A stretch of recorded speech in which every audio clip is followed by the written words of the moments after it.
वासुदेवाय। वेदाविनाशिनं नित्यं जो एमन एनम अजम व्ययम वचन स पुरुष पार्थ घायती हंतिकम। हे पार्थ, जो व्यक्ति जाने जे आत्मा अविनाशी, अजर, शाश्वत एवं अव्यय अटे, से किपरि अन्य को मारी पारिबो किंबा अन्यर मृत्युर कारण हेबो। प्रत्येक पदार्थर उपयुक्त व्यवहार अच्छी। जो व्यक्ति पूर्ण ज्ञान लाभ करछि, से जाने किपरि भाव केउं स्थल रे कौन सी पदार्थ को उपयुक्त भाव व्यवहार करा जाय परिबो। ठीक सेहीपरि हिंसार मध्य व्यवहार अच्छी एवं किपरि से हिंसा को व्यवहार करबाकू हबो ताहा ज्ञानी व्यक्ति जाने। यदिओ विचारपति हत्याकारी प्रति मृत्युदंड विधान करती, तथापि विचारपति को एथिपाई केही दोष दियंती नहीं, कारण से आईन अनुजाई मृत्युदंड विधान करती। मनु संहिता वर्णना करा जायछि जे हत्याकारी को मृत्युदंड दियाजिबा उचित, काहेकि ना पर जन्म से आउ पापकर्म निमित्त विशेष दंड भोग करिबो नहीं। तेणु राजा हत्याकारी को जो फांसी दंड दियंती, ताहा वास्तव में हत्याकारी को मंगल करे। ठीक सेहीपरि जेतेबेले कृष्ण अर्जुन को युद्ध करने को कहउछन्ति, सेतेबेले बुझिबाकू हबो जे परम मंगल हिंसा आचरण परम मंगल विधान निमित्त करा जायछि एवं सेथिपाई अर्जुन तांको आदेश मानिबा उचित। कारण एक कथा जानि रखिबा उचित जे कृष्ण निमित्त युद्ध में व्यापृत हुई हिंसा आचरण करने आदौ हिंसा नुहे। शरीर मृत्यु जितेबाला आत्मार मृत्यु हुए ना, से किपरि हिंसा हम। तेणु न्याय बा धर्म रक्षा निमित्त एक प्रकार हिंसा चरण दरकार। डाक्तर जो अस्त्रोपचार करे ताहा रोगी को मारिबा पाई करे नहीं, रोगी को आरोग्य करने निमित्त ताहा करा जाए। तेणु कृष्ण को निर्देश अनुଯାयी अर्जुन जो युद्ध करेंगे ताहा पूर्ण ज्ञान स्तर रही करेंगे। तेणु से पापोच्चारण कौन संभावना नहीं। वासंती जिन्नानि यथा विहाय नवानि गृहाणि नरोपराणि तथा शरीराणि विहाय जिन्नानि अन्यानि संहिता नवानि देहि। जेपरि व्यक्ति पुरातन पोशाक त्याग करी नूतन पोशाक परिधान करे, ठीक सेहीपरि आत्मा पुरातन और अदरकारी शरीर को त्याग करी नूतन भौतिक शरीर ग्रहण करे। अणु आत्मा जे शरीर परिवर्तन करे, यह होची एक सर्वसिद्धांत सत्य। एपरिक केतेक आधुनिक वैज्ञानिक जो मैंने आत्मार अस्तित्व कथा स्वीकार करती नहीं, किंतु तत्संगे संगे हृदय जो शक्ति बाहर से संबंध किसी कही पारती नहीं, से क्रमागत शरीर परिवर्तन स्वीकार करने को पड़ुछि। कारण ए शरीर शिशु शरीर बालक शरीर, बालक शरीर युवक शरीर एवं पुनश्च युवक शरीर वृद्ध शरीर लाभ करुछि। बार्धक्य अवस्था परिवर्तन आसी अन्य एक शरीर लाभ होउछि। एक पूर्ववर्ती श्लोक वर्णना करा जायछि। परमात्मा कृपा जो अणु आत्मार अन्य एक शरीर मध्य प्रवेश संभवपर होउछि। जेपरि गोटे बंधु अन्य एक बंधुर अभिलाष पूर्ण करे, ठीक सेहीपरि परमात्मा अणु आत्मार अभिलाष पूर्ण करती। मुंडक उपनिषद तथा श्वेता सूत्र उपनिषद आदि वैदिक शास्त्र मान आत्मा और परमात्मा को एक वृक्ष बसित दुईटी बंधु पक्षी सहित तुलना करा जायछि।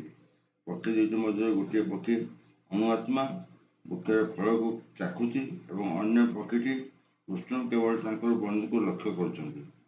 ए दुईटी पक्ष मध्यरु यदिओ से गुण समान, गोटे भौतिक वृक्षर फल प्रति आसक्त, किंतु अन्यटी केवल बंधुकर क्रियाकलाप को लक्ष्य करछन्ति। कृष्ण होउछन्ति साक्षी पक्षी एवं अर्जुन होउछन्ति भक्षणकारी पक्षी। यदिओ दुई जनकर परस्पर बंधु, तथापि जड़े होउछन्ति प्रभु ଅନ୍ୟ ଜଣକ ହେଉଛନ୍ତି ଭୃତ୍ୟ। ଏହି ଯେଉଁ ସମ୍ବନ୍ଧ ତାହାକୁ ଅଣୁଆତ୍ମା ଭୁଲି ଯାଇଥିବାରୁ ସେ ଗୋଟିଏ ବୃକ୍ଷରୁ ଅନ୍ୟ ବୃକ୍ଷକୁ ସ୍ଥାନ ପରିବର୍ତ୍ତନ କରୁଛି, ଅର୍ଥାତ୍ ଗୋଟିଏ ଶରୀର ତ୍ୟାଗ କରି ଅନ୍ୟ ଶରୀର ମଧ୍ୟରେ ପ୍ରବେଶ କରୁଛି ବା ଶରୀର ପରିବର୍ତ୍ତନ କରୁଛି। ଭୌତିକ ଶରୀର ରୂପକ ବୃକ୍ଷରେ ଜୀବାତ୍ମା ଖୁବ୍ କଠିନ ସଂଗ୍ରାମ କରୁଛି, କିନ୍ତୁ ଯେତେବେଳେ ଅନ୍ୟ ପକ୍ଷୀକୁ ପରମ ରୂପେ ସ୍ୱୀକାର କରି ଦେଇଛି, ଅର୍ଥାତ୍ ଅର୍ଜୁନ ଯେପରି ସ୍ୱତଃ ପ୍ରବୃତ୍ତ ହୋଇ କୃଷ୍ଣଙ୍କଠାରେ ଆତ୍ମସମର୍ପଣ କରି ଉପଦେଶ ଗ୍ରହଣ କରିବା ନିମିତ୍ତ ପ୍ରସ୍ତୁତ ହୋଇଗଲେ, ଠିକ୍ ସେହିପରି ଗୋଟିଏ ପକ୍ଷୀ ଅନ୍ୟ ପକ୍ଷୀକୁ ଗୁରୁ ରୂପେ ଗ୍ରହଣ କରିନେଲେ ମୃତ ପକ୍ଷୀ ବା ଅଧସ୍ତନ ପକ୍ଷୀ ସାଙ୍ଗେ ସାଙ୍ଗେ ସମସ୍ତ ପ୍ରକାର ଦୁଃଖରୁ ମୁକ୍ତ ହୋଇଯାଏ।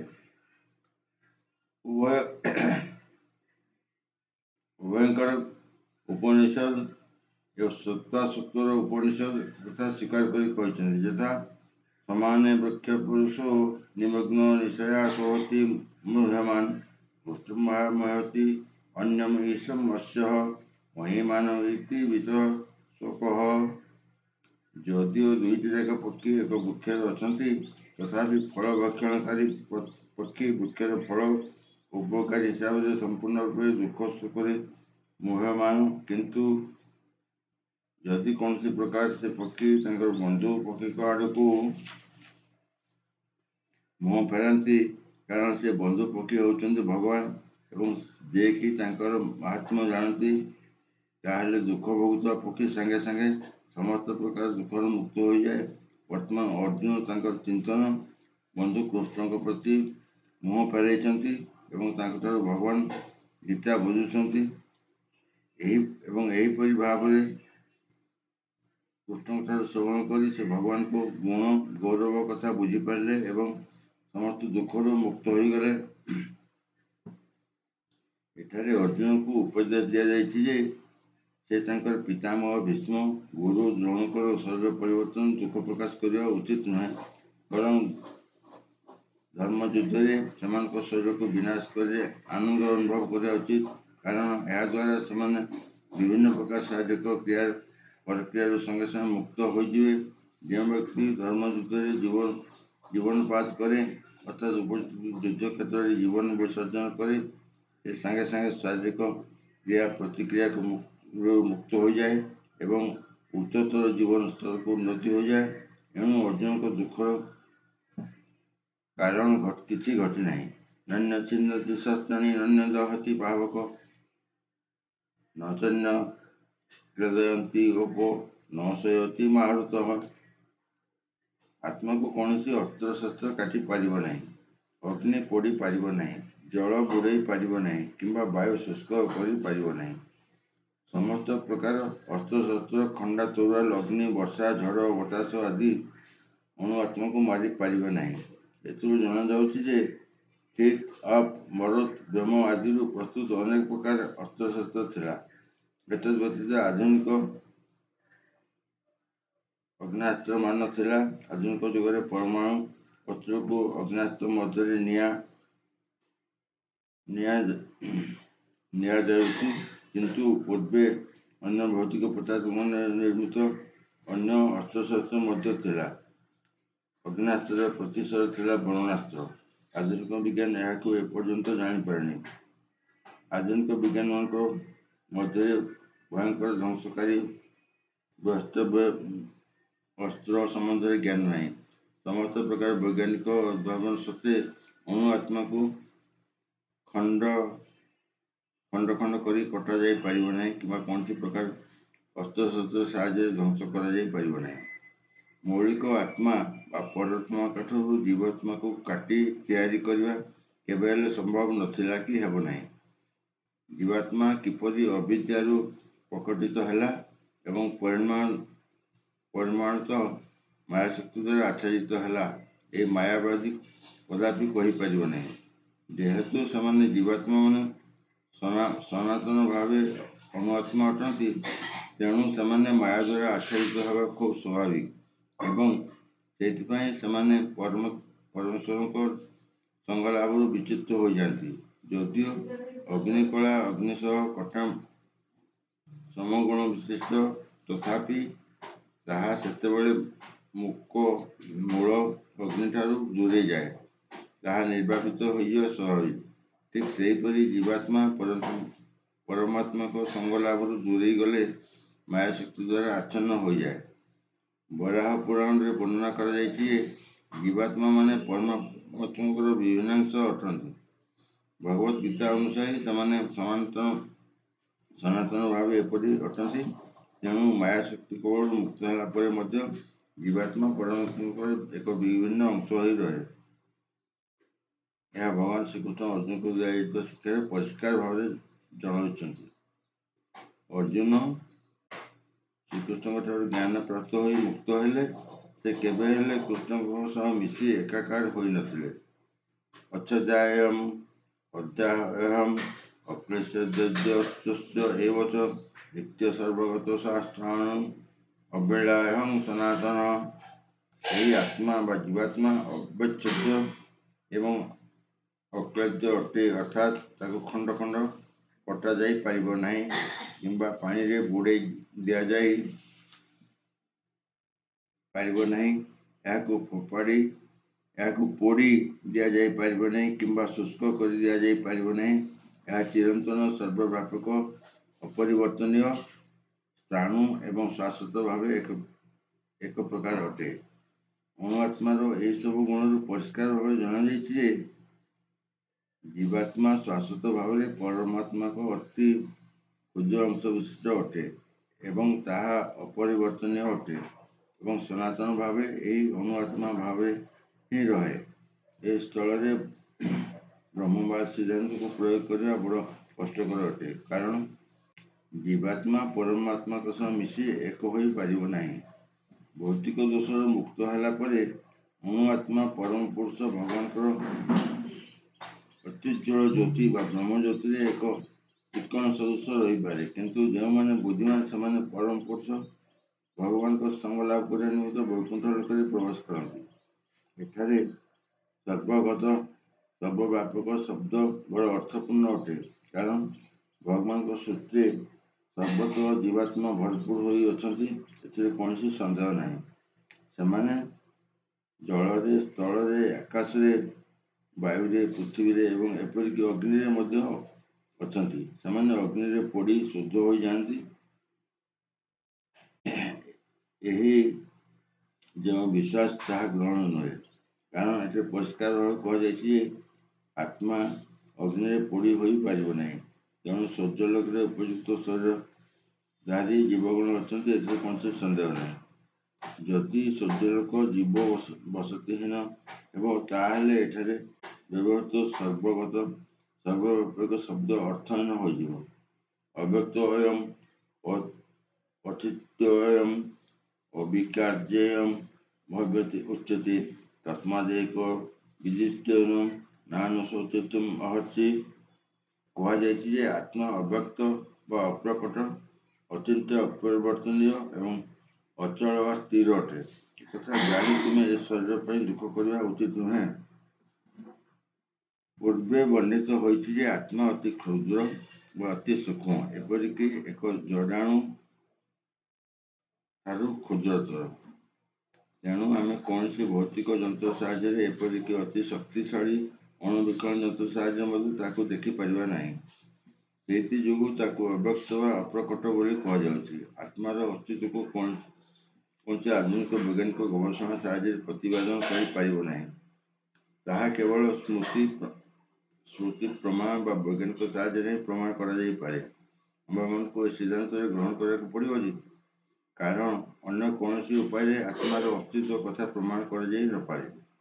ଯଦିଓ ଏହା ଏକ ପ୍ରତିପାଦ୍ୟ ବିଷୟ, ତଥାପି ଶ୍ରୁତି ପ୍ରମାଣ ବିନା ଅନ୍ୟ ପ୍ରକାରେ ଏହାକୁ ବୁଝାଯାଇ ନପାରେ। ଏପରି ଅନେକ କଥା ଅଛି ଯାହାକୁ କି ଆମକୁ ଉଚ୍ଚତର ପ୍ରମାଣ ସାହାଯ୍ୟରେ ଗ୍ରହଣ କରିବାକୁ ପଡ଼ିବ। କେହି ବାପାଙ୍କ କଥା ଅସ୍ୱୀକାର କରିବ ନାହିଁ। ବାପାଙ୍କ କଥା କେବଳ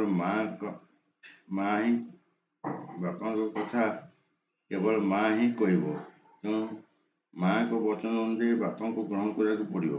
ବାପାଙ୍କ କଥା କହିବା ହିଁ ମା' ହିଁ ଏକମାତ୍ର ଅଧିକାରୀ। ମା'ଙ୍କ ବ୍ୟତୀତ ବାପାଙ୍କ କଥା ଜାଣିବାର ଅନ୍ୟ ବାଟ ନାହିଁ। ଠିକ୍ ସେହିପରି ବେଦ ପ୍ରମାଣ ବା ବେଦାଧ୍ୟୟନ ବ୍ୟତୀତ ଆତ୍ମା ସମ୍ବନ୍ଧରେ ଜାଣିବାର ଅନ୍ୟ ପନ୍ଥା ନାହିଁ।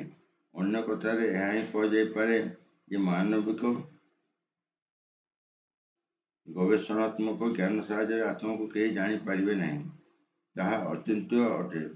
ଆତ୍ମା ହେଉଛି ଚେତନାଶୀଳ ଏବଂ ଚେତନା ମଧ୍ୟ ବେଦ ବାଣୀ ଅଟେ ଏବଂ ଏହାକୁ ଆମକୁ ମାନିବାକୁ ପଡ଼ିବ। ଯେପରି ଆମର ଶାରୀରିକ ପରିବର୍ତ୍ତନ ହୁଏ, ସେ ପ୍ରକାର ପରିବର୍ତ୍ତନ ଆତ୍ମାରେ ହୁଏ ନାହିଁ। ତାହା ଶାଶ୍ୱତ ଭାବେ ଅପରିବର୍ତ୍ତନଶୀଳ। ତେଣୁ ଅନନ୍ତ ପରମାତ୍ମାଙ୍କ ତୁଳନାରେ ଏହା ଅତି ସୂକ୍ଷ୍ମ ବା ସ୍ଥୂଳ ଆତ୍ମା ଅଟେ। ଏକଂ ସର୍ବଦା ଏହା ଅଣୁ ଆତ୍ମା ହିସାବରେ ରହିଥାଏ। ପରମାତ୍ମା ଅନନ୍ତ ଅସୀମ ଏବଂ ଅଣୁ ଆତ୍ମା ଅତି ସୂକ୍ଷ୍ମ। ସେଥିପାଇଁ ଅଣୁ ଆତ୍ମା ଅତି ସୂକ୍ଷ୍ମ ଅପରିବର୍ତ୍ତନୀୟ ହୋଇଥିବା ହେତୁ ଅନନ୍ତ ଆତ୍ମା ବା ପରମ ପୁରୁଷ ଭଗବାନଙ୍କ ସହ ସମାନ ହୋଇପାରିବ ନାହିଁ। ଏହା ବେଦରେ ବିଭିନ୍ନ ପ୍ରକାର ପୁନରାବୃତ୍ତି କରାଯାଇଛି। ଆତ୍ମାର ଅସ୍ତିତ୍ୱ କଥାଟି ଭଲ ରକମ ବୁଝାଇବା ନିମିତ୍ତ ବା ପ୍ରତିପାଦନ କରିବା ନିମିତ୍ତ ଏପରି ପୁନରାବୃତ୍ତି କରାଯାଇଛି। କୌଣସି ବିଷୟକୁ ଭଲ ଭାବରେ ଅଭ୍ରାନ୍ତ ଭଲ ଭାବରେ ବୁଝିବା ନିମନ୍ତେ ବିଷୟଟି ପୁନରାବୃତ୍ତି କରାଯାଇଥାଏ। ଏଥିପାଇଁ ପୁନରାବୃତ୍ତିର ଆବଶ୍ୟକତା ଅଛି। ଅଥଂ ନାନ୍ୟ ନିତ୍ୟଂ ଆତଂ ନିତ୍ୟଂ ବା ମନ୍ୟାସ୍ତେ ମୃତଂ ତଥାପି ତୁମ ମହାବାହୁ ନାନ୍ୟ ସୃଷ୍ଟି ତୁମ ମହେଛି।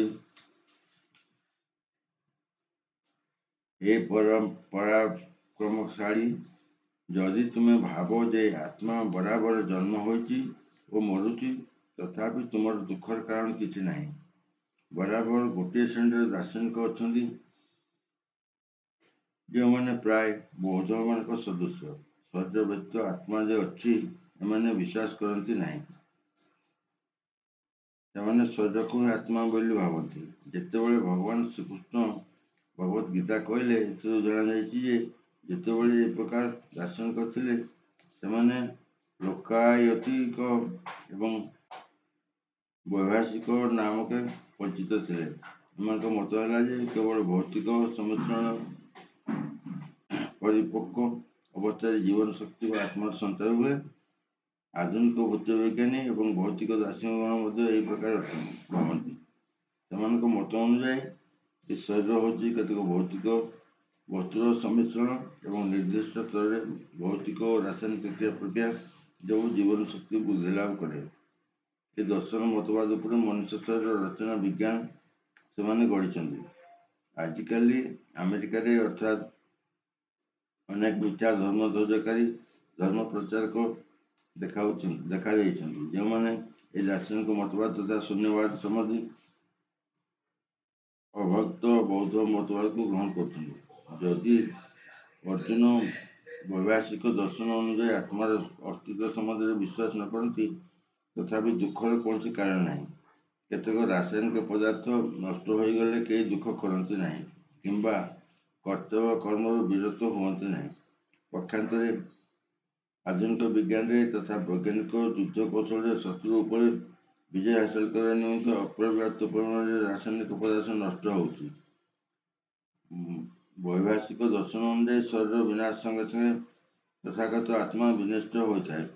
ତେଣୁ ଯେକୌଣସି ଦିଗରୁ ବିଚାର କଲେ ସୁଦ୍ଧା, ଧର ଅର୍ଜୁନ ବୈଦିକ ମତବାଦ ଅର୍ଥାତ୍ ଅଣୁ ଆତ୍ମା ଅଛି, ଏହି ମତବାଦ ଗ୍ରହଣ କରନ୍ତି କିମ୍ବା ଆତ୍ମାର ଅସ୍ତିତ୍ୱ ନାହିଁ ଅବୈଦିକ ମତବାଦକୁ ଗ୍ରହଣ କରନ୍ତି, ତାହେଲେ ତାଙ୍କର ଦୁଃଖ କରିବାର କୌଣସି କାରଣ ନାହିଁ। ଏହି ମତବାଦ ଅନୁଯାୟୀ ଅର୍ଥାତ୍ ପ୍ରତି ମୁହୂର୍ତ୍ତରେ ଜଡ଼ ବସ୍ତୁର ଅସଂଖ୍ୟ ଭାବ ଜୀବ ସୃଷ୍ଟି ହେଉଛନ୍ତି ଏବଂ ପ୍ରତି ମୁହୂର୍ତ୍ତରେ ସେମାନଙ୍କ ମଧ୍ୟରେ ଅନେକ ମରୁଛନ୍ତି ମଧ୍ୟ କିଛି ଦୁଃଖ କରିବାର ନାହିଁ। ଅବଶ୍ୟ ଯେଣୁ ଏତଦ୍ଦ୍ୱାରା ଅର୍ଜୁନ ଆତ୍ମାର ପୁନର୍ଜନ୍ମରେ ବାଧା ସୃଷ୍ଟି କରୁନାହାନ୍ତି, ତେଣୁ ତାଙ୍କର ପିତାମହ ଭୀଷ୍ମ ଗୁରୁ ଦ୍ରୋଣଙ୍କ ମତରେ ସେ ପାପକର୍ମର ପ୍ରତିକ୍ରିୟାରେ ଲିପ୍ତ ହେବେ, ଏ ଆଶଙ୍କା କରିବା ଉଚିତ ନୁହେଁ।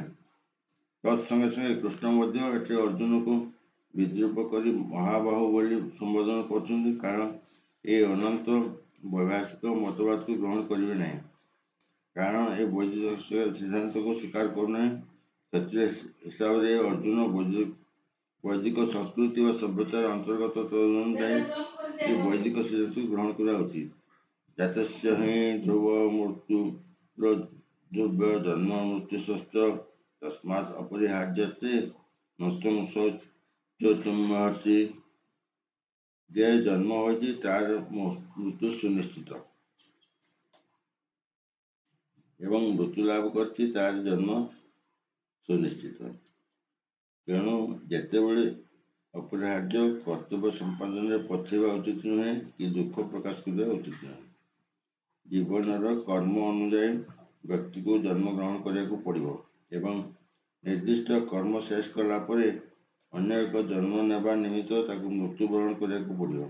ଏହି ପ୍ରକାର ଗୋଟିକ ପରେ ଗୋଟିଏ ମୁକ୍ତି ନ ମିଳି ଜନ୍ମ ମୃତ୍ୟୁ ଚକ୍ର ଘୂରି ଚାଲିଛି। ଅବଶ୍ୟ ଏହି ଜନ୍ମ ମୃତ୍ୟୁ ଚକ୍ର ଅଯଥା ହତ୍ୟାକାଣ୍ଡ ବା ଯୁଦ୍ଧ ବିଭୀଷିକା ଆଦିକୁ ଅନୁମୋଦନ କରେ ନାହିଁ, କିନ୍ତୁ ତତ୍ ସଙ୍ଗେ ସଙ୍ଗେ ହିଂସା ବା ଯୁଦ୍ଧର ଆବଶ୍ୟକତା ଅଛି। ମାନବ ସମାଜରେ ଶାନ୍ତି ଶୃଙ୍ଖଳା ରକ୍ଷା ନିମିତ୍ତ ଏଗୁଡ଼ିକ ଅପରିହାର୍ଯ୍ୟ। ଏହି କୁରୁକ୍ଷେତ୍ର ଯୁଦ୍ଧ ପରମେଶ୍ୱରଙ୍କ ଇଚ୍ଛା ଅନୁଯାୟୀ ହୋଇଥିବାରୁ ଏହା ଅପରିହାର୍ଯ୍ୟ ଅଟେ ଏବଂ ଧର୍ମନୀତି ରକ୍ଷା ନିମିତ୍ତ ଯୁଦ୍ଧ କରିବା କ୍ଷତ୍ରିୟର କର୍ତ୍ତବ୍ୟ। ଯେତେବେଳେ ସେ ଉପଯୁକ୍ତ କର୍ତ୍ତବ୍ୟ ସମ୍ପାଦନ କରୁଛି ସେତେବେଳେ ସେ ତାର ଭାଇ ବନ୍ଧୁଙ୍କର ମୃତ୍ୟୁରେ ଦୁଃଖିତ ହେବାର ଆଉ ଆବଶ୍ୟକତା କ'ଣ ଅଛି? ତା ପାଖରେ ନିୟମ ଭଙ୍ଗ କରିବା ଉଚିତ ନୁହେଁ। ଯୋଦ୍ଧାରା ପାପ କର୍ମରେ ପ୍ରତିକ୍ରିୟା ଭୋଗ କରିବ, ସେଥିପାଇଁ ଅର୍ଜୁନ ଆତଙ୍କିତ ହେଉଥିଲେ। ପ୍ରକୃତ କର୍ତ୍ତବ୍ୟ ସମ୍ପାଦନରୁ ବିରତ ହେଲେ ସେ ତାଙ୍କର ଭାଇ ବନ୍ଧୁଙ୍କର ମୃତ୍ୟୁରେ ରୋକି ପାରିବେ ନାହିଁ ଏବଂ ଭ୍ରମାତ୍ମକ ପନ୍ଥା ଗ୍ରହଣ କରୁଥିବା ଯୋଗୁଁ ସେ ନିଶ୍ଚିତ ଭାବରେ ନିଜ ଦୁନିଆ ଲାଭ କରିବେ, ଅର୍ଥାତ୍ ତାଙ୍କର ଅଧଃପତନ ହେବ। ଅବ୍ୟକ୍ତା ଦୀନଭୂତାନି ବ୍ୟକ୍ତବଦ୍ଧାନି ଭାରତ ଅବ୍ୟକ୍ତ ନିଧନାନି ଚ ଇତ୍ର ପରିବେଦନା। ସମସ୍ତ ସୃଷ୍ଟିଜୀବ ପ୍ରାରମ୍ଭରେ ବା ପ୍ରାଥମିକ ଅବସ୍ଥାରେ ଅପ୍ରକାଶିତ ଅବସ୍ଥାରେ ଥାନ୍ତି, ମଧ୍ୟଭାଗରେ ପ୍ରକାଶିତ ହୁଅନ୍ତି ଏବଂ ଯେତେବେଳେ ଧ୍ୱଂସ ହୁଅନ୍ତି ସେତେବେଳେ ପୁଣି ଅପ୍ରକଟ ହୋଇଯାଆନ୍ତି। ତେଣୁ ଏଥିରେ ଦୁଃଖ କରିବାର କ'ଣ ଅଛି? ଦୁଇ ପ୍ରକାର ଦାର୍ଶନିକ ଅଛନ୍ତି। ଗୋଟିଏ ପ୍ରକାର ଦାର୍ଶନିକ ଆତ୍ମାର ଅସ୍ତିତ୍ୱକୁ ବିଶ୍ୱାସ କରନ୍ତି ଏବଂ ଅନ୍ୟ ଗୋଟେ ଆତ୍ମାର ଅସ୍ତିତ୍ୱକୁ ବିଶ୍ୱାସ କରନ୍ତି ନାହିଁ। ଏ ଦୁଇ ପ୍ରକାର ଦାର୍ଶନିକ କଥାକୁ ଯଦି ଗ୍ରହଣ କରାଯାଏ ତାହେଲେ ଦୁଃଖ କରିବାର କୌଣସି କାରଣ ନାହିଁ। ଯେଉଁମାନେ ଆତ୍ମାର ଅସ୍ତିତ୍ୱ କଥା ବିଚାର କରନ୍ତି ନାହିଁ ସେମାନଙ୍କୁ ବେଦବାଦୀମାନେ ନାସ୍ତିକ ବୋଲି କୁହନ୍ତି। ଯୁକ୍ତିତର୍କ ଦୃଷ୍ଟିରୁ ଯଦି ଆମେ ନାସ୍ତିକମାନଙ୍କ ସିଦ୍ଧାନ୍ତକୁ ଗ୍ରହଣ କରୁ, ତଥାପି ଦୁଃଖର କୌଣସି କାରଣ ନାହିଁ। ଆତ୍ମାର ଅସ୍ତିତ୍ୱ କଥାକୁ ଛାଡ଼ି ସୃଷ୍ଟି ପୂର୍ବରୁ ଭୌତିକ ବସ୍ତୁକୁ ଅପ୍ରକଟ ହୋଇଥାନ୍ତି। ଏହା ସୂକ୍ଷ୍ମ ଅପ୍ରକଟ ବା ଅବ୍ୟକ୍ତ ଅବସ୍ଥାରୁ ପ୍ରକଟ ଅବସ୍ଥାକୁ ଆସେ। ଯେପରି ଆକାଶରୁ ବାୟୁ ସୃଷ୍ଟି ହୁଏ, ବାୟୁରୁ ଅଗ୍ନି ସୃଷ୍ଟି ହୁଏ, ଅଗ୍ନିରୁ ଜଳ ସୃଷ୍ଟି ହୁଏ ଏବଂ ଜଳରୁ ମୃତ୍ତିକା ସୃଷ୍ଟି ହୁଏ। ମୃତ୍ତିକା ବା କ୍ଷୟିତ୍ରୁ ଅନେକ ପ୍ରକାର ପଦାର୍ଥ ସୃଷ୍ଟି ହୁଏ। ଉଦାହରଣ ସ୍ୱରୂପ ଧର ଏକ ନଭସ୍ତମ୍ଭ ପ୍ରାସାଦ ମୃତ୍ତିକାରୁ ସୃଷ୍ଟି। ଯେତେବେଳେ ଏହା ଧ୍ୱଂସପ୍ରାପ୍ତ ହୁଏ ତାହା ପୁନର୍ବାର ଅପ୍ରକଟ ହୋଇଯାଏ ଏବଂ ପରିଣତ ଅବସ୍ଥାରେ ଅଣୁ ଆକାରରେ ରହେ। ଶକ୍ତି ସଂରକ୍ଷଣ ସିଦ୍ଧାନ୍ତ ଏହିପରି ଭାବରେ ରହେ, କିନ୍ତୁ କାଳକ୍ରମେ ବସ୍ତୁଗୁଡ଼ିକ ଅପ୍ରକଟିତ ହୁଅନ୍ତି। ଏହା ହେଉଛି ପାର୍ଥକ୍ୟ। ତାହେଲେ ପ୍ରକଟାବସ୍ଥା ହେଉ ବା ଅପ୍ରକଟାବସ୍ଥା ହେଉ, ଯାହା ହେଉ ବା ଦୁଃଖର କାରଣ କ'ଣ ଅଛି? ଯାହା ବା ହେଉ, ଏପରିକି ଅପ୍ରକଟ ଅବସ୍ଥାରେ କିଛି ନଷ୍ଟ ହୁଏ ନାହିଁ। ପ୍ରାରମ୍ଭରେ ଏବଂ ଅନ୍ତିମ ଅବସ୍ଥାରେ ସମସ୍ତ ବସ୍ତୁ ଅପ୍ରକଟ ହୋଇ ରୁହେ। କେବଳ ମଧ୍ୟବର୍ତ୍ତୀ କାଳରେ ସେମାନେ ପ୍ରକଟିତ ହୁଅନ୍ତି ଏବଂ ଏହାଦ୍ୱାରା କୌଣସି ବାସ୍ତବ ଭୌତିକ ପାର୍ଥକ୍ୟ ସଂଘଟିତ ହୁଏ ନାହିଁ। ଯଦି ଆମେ ଭଗବତ୍ ଗୀତାରେ ଦିଆଯାଇଥିବା ବୈଦିକ ସିଦ୍ଧାନ୍ତ ଅନ୍ତବନ୍ତ ଇମେ ଦେହା, ଅର୍ଥାତ୍ କାଳକ୍ରମେ ଭୌତିକ ଶରୀର ନଷ୍ଟ ହୋଇଯିବ ଏବଂ ନିତ୍ୟ ସୁପ୍ତ କିନ୍ତୁ ଆତ୍ମା ସନାତନ, ତାହେଲେ ଆମକୁ ଏ କଥା ବରାବର ମନେ ରଖିବାକୁ ହେବ ଯେ ଶରୀର ଏକ ପୋଷାକ ସଦୃଶ। ତାହେଲେ ପୋଷାକ ପରିବର୍ତ୍ତନ ଦୁଃଖ କରିବାର କ'ଣ ଅଛି? ସନାତନ ବା ଶାଶ୍ୱତ ଆତ୍ମା ସମ୍ବନ୍ଧରେ ଏ ଭୌତିକ ଶରୀର କୌଣସି ବାସ୍ତବ ଅସ୍ତିତ୍ୱ ନାହିଁ। ଏହା ଏକ ସ୍ୱପ୍ନ ସଦୃଶ। ସ୍ୱପ୍ନରେ ଆମେ ଦେଖୁଛୁ ଯେ ଆମେ ଆକାଶରେ ଉଡ଼ୁଛେ କିମ୍ବା ଏକ ରାଜା ଭଳି ଏକ ରଥରେ ବସିଛେ, କିନ୍ତୁ ଯେତେବେଳେ ଆମେ ଜାଗ୍ରତ ହୋଇଯାଉ ଅର୍ଥାତ୍ ସୁପ୍ତାବସ୍ଥାରୁ ଜାଗ୍ରତ ଅବସ୍ଥାକୁ ପ୍ରାପ୍ତ ହେଉ, ସେତେବେଳେ ଆମେ ଦେଖିପାରିବା ଯେ ଆମେ ଆକାଶରେ ଉଡ଼ୁନାହୁଁ କି ରଥରେ ବସିନାହୁଁ। ତେଣୁ ଭୌତିକ ଶରୀର ଅନିତ୍ୟତା ଦୃଷ୍ଟିରୁ ବୈଦିକ ଜ୍ଞାନ ଆତ୍ମ ଅନୁଭୂତି ଗ୍ରହଣ କରିବାକୁ କୁହେ ବା ପ୍ରେରଣା ଦିଏ। ତେଣୁ ଯେ କୌଣସି ଦିଗରୁ ହଉ ତୁମେ ଆତ୍ମାର ଅସ୍ତିତ୍ୱ କଥା ବିଶ୍ୱାସ କର ବା ନ କର, ଯାହା ହେଲେ ବି ଏ ଶରୀର ନାଶରେ ଦୁଃଖ କରିବାର କୌଣସି କାରଣ ନାହିଁ। ଆଶ୍ଚର୍ଯ୍ୟବତ୍ ପଶ୍ୟତି କଶ୍ଚିତ୍ ଏମନଂ ଆଶ୍ଚର୍ଯ୍ୟବତ୍ ବଦତି ତଥୈବ च ସ୍ଥାନେ ଆଶ୍ଚର୍ଯ୍ୟବତ୍ ଚେନତି ଅନନ୍ତ ଶୃଣୋତି ସ୍ୱସ୍ୱାପି ଏବଂ ବେଦ ନୈବ କଶ୍ଚିତ୍। କେତେକ ଏହି ଆତ୍ମାକୁ ଆଶ୍ଚର୍ଯ୍ୟ ହୋଇ ଦେଖନ୍ତି, କେତେକ ଆଶ୍ଚର୍ଯ୍ୟ ଭାବରେ ବର୍ଣ୍ଣନା କରନ୍ତି ଏବଂ କେତେକ ଏ ସମ୍ବନ୍ଧରେ ଆଶ୍ଚର୍ଯ୍ୟ ହୋଇ ଶୁଣନ୍ତି। ଅନ୍ୟମାନେ ଏ ସମ୍ବନ୍ଧରେ ଶୁଣି ସୁଦ୍ଧା କିଛି ବୁଝିପାରନ୍ତି ନାହିଁ। ଗୀତେ ଉପନିଷଦମାନଙ୍କରେ ବିଷୟବସ୍ତୁ ଆଧାର ଉପରେ ପ୍ରତିଷ୍ଠିତ ହୋଇଥିବାରୁ କଠୋପନିଷଦରେ ଏ ଶ୍ଳୋକରେ ବିଷୟବସ୍ତୁ ଯେ ମିଳେ, ଏଥିରେ ଆଶ୍ଚର୍ଯ୍ୟ ହେବାର କିଛି ନାହିଁ।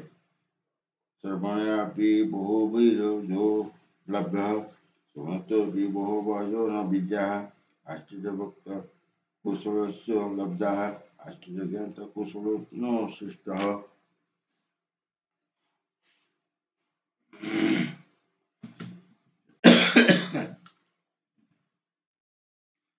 ଏକ ବିରାଟ ପ୍ରାଣୀର ଶରୀର ମଧ୍ୟରେ ଅଣୁ ଆତ୍ମା ରହିଛି ଏବଂ ବିରାଟ ଅବସ୍ଥାରେ ବିରାଟ ବଟବୃକ୍ଷ ମଧ୍ୟରେ ଜୀବ ତାହା ମଧ୍ୟରେ ବଟବୃକ୍ଷ ମଧ୍ୟରେ ମଧ୍ୟ ତାହା ଅଛି। ଏହା ଅତି କ୍ଷୁଦ୍ର ଜୀବାଣୁ ମଧ୍ୟ ରହିଛି। ଯେଉଁ ଜୀବାଣୁଗୁଡ଼ିକ ଅର୍ଥାତ୍ କୋଟି କୋଟି ଜୀବାଣୁ ଏକ ଇଞ୍ଚ ପରିମିତ ସ୍ଥାନ ମଧ୍ୟରେ ରହିଛି, ସେମାନଙ୍କ ମଧ୍ୟରେ ଅଣୁ ଆତ୍ମା ମଧ୍ୟ ଅଛି। ଏହା ବଡ଼ ଆଶ୍ଚର୍ଯ୍ୟର କଥା।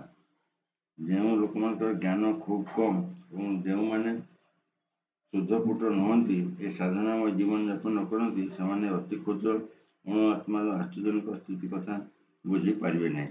ଯଦିଓ ବିଶିଷ୍ଟ ଅଧିକାରୀ ବା ଆଦିଗୁରୁ ଯିଏକି ବ୍ରହ୍ମାଣ୍ଡର ପ୍ରଥମ ସୃଷ୍ଟିଜୀବ ବ୍ରହ୍ମାଙ୍କୁ ଏ ଜ୍ଞାନ ପ୍ରଦାନ କରିଥିଲେ, ସେ ବିଷୟରେ କୁହନ୍ତି, ତାହେଲେ ସେମାନେ ମୂର୍ଖମାନେ ବୁଝିପାରିବେ ନାହିଁ। ଆଧୁନିକ ଯୁଗର ଅଧିକାଂଶ ଲୋକଙ୍କର ଜ୍ଞାନ ଖୁବ୍ କମ୍ ଏବଂ ପଦାର୍ଥମାନଙ୍କର ସ୍ଥୂଳ ଧାରଣା ହିଁ ସେମାନଙ୍କର ଅଛି। ସେଥିପାଇଁ ସେମାନେ ବୁଝିପାରନ୍ତି ନାହିଁ କିମ୍ବା କଳ୍ପନା କରିପାରନ୍ତି ନାହିଁ କିପରି ଏକ କ୍ଷୁଦ୍ର ଅଣୁ ଆତ୍ମା ଏଡ଼େ ବଡ଼ ଏତେ ସୂକ୍ଷ୍ମ ହୋଇପାରେ। ତେଣୁ ଲୋକମାନେ ଆତ୍ମାର ଗଠନ ବା ବିବରଣୀ ଶୁଣି ଏହାକୁ ବଡ଼ ଆଶ୍ଚର୍ଯ୍ୟ ଭାବରେ ଦେଖନ୍ତି। ଲୋକମାନେ ମାୟା ଶକ୍ତି ଦ୍ୱାରା ବିମୋହିତ ହୋଇ ଇନ୍ଦ୍ରିୟ ତୃପ୍ତି ବିଧାୟକ ବିଷୟବସ୍ତୁରେ ଏତେ ଦୂର ମଗ୍ନ ଯେ ଏ ଅମୃତ ଜ୍ଞାନ ସମ୍ବନ୍ଧରେ ଚିନ୍ତା କରିବାକୁ ସେମାନଙ୍କର ସମୟ ନାହିଁ। ଯଦିଓ ଏହା ହେଉଛି ନିଶ୍ଚିତ କଥା ଯେ ଆତ୍ମଜ୍ଞାନ ଲାଭ ନ କଲେ କୌଣସି ଜୀବନ ସଂଗ୍ରାମରେ ସମସ୍ତ କ୍ଷେତ୍ରରେ ପରାଜିତ ହେବ, ତଥାପି ସେମାନେ ଏହାକୁ ବୁଝିବାକୁ ଚେଷ୍ଟା କରନ୍ତି ନାହିଁ। ବୋଧହୁଏ ଏହି ବ୍ୟକ୍ତିର ଧାରଣା ନାହିଁ ଯେ ଆତ୍ମା ସମ୍ବନ୍ଧରେ ଚିନ୍ତା କରିବ, ଯଦ୍ୱାରା ଭୌତିକ ଦୁଃଖର ସମାଧାନ ହୋଇଯିବ। ଏପରି କେତେକ ଲୋକ ଅଛନ୍ତି ଯେଉଁମାନେ ଆତ୍ମା ସମ୍ବନ୍ଧରେ ଶୁଣିବାକୁ ଆଗ୍ରହୀ ଏବଂ ସେଥିପାଇଁ ସେମାନେ ସତ୍ସଙ୍ଗ ପରି ସମ୍ବନ୍ଧରେ ଶ୍ରବଣ କରନ୍ତି।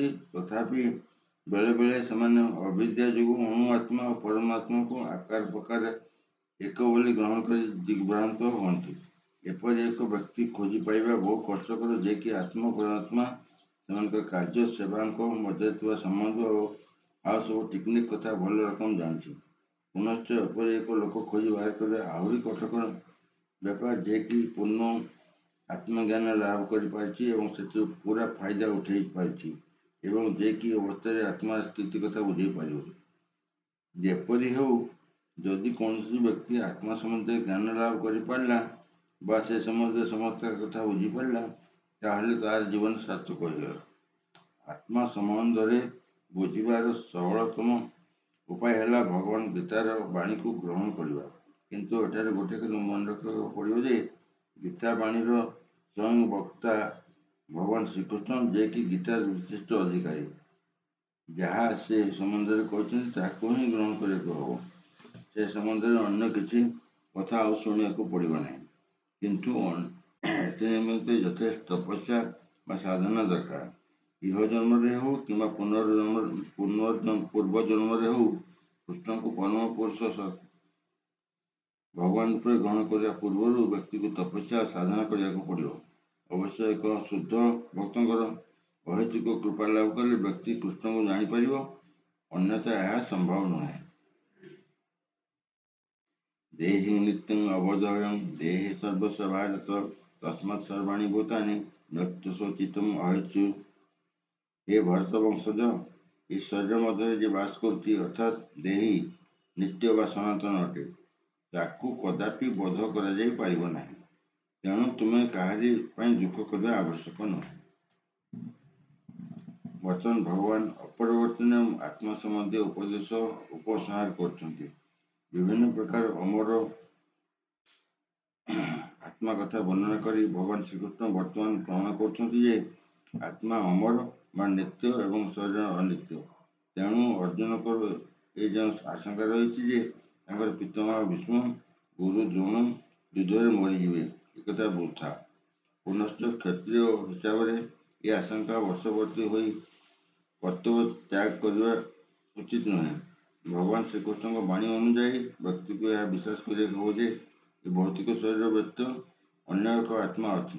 ଏହା ହେଉଛି କିଛି କଥା ନୁହେଁ ଯେ ଆତ୍ମା ବୋଲି କିଛି ନାହିଁ କିମ୍ବା କେତେକ ରାସାୟନିକ ପ୍ରକ୍ରିୟାର ଫଳସ୍ୱରୂପ ଏକ ନିର୍ଦ୍ଦିଷ୍ଟ ଭୌତିକ ପରିପକ୍ୱ ଅବସ୍ଥାରେ ଜୀବନ ଶକ୍ତି ବୁଦ୍ଧି ଲାଭ କରେ।